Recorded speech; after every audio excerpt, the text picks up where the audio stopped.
Per fi, els aficionats castellonencs al popular esport del golf tindran l'oportunitat d'exercitar aquesta activitat al més alt nivell.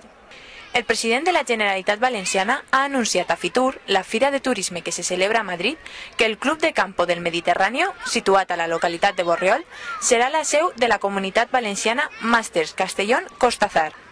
Es tracta d'un torneig internacional de golf valedor per al circuit europeu de la PGA de 2008. El Club de Campo del Mediterráneo està presidit per Carlos Fabra, que ja ha manifestat la seva felicitat per aquesta decisió equànime i s'ha declarat convençut que no ha influït per a res la seva condició de president de la Diputació i del Partit Popular de Castelló. El torneig màster tindrà un cost aproximat d'uns 6 milions d'euros, que segons Francisco Camps seran aportats íntegrament per patrocinadors privats.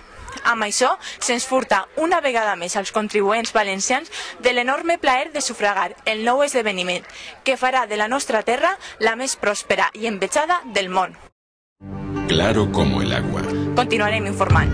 Nadie me quita mis vacaciones en Castellón.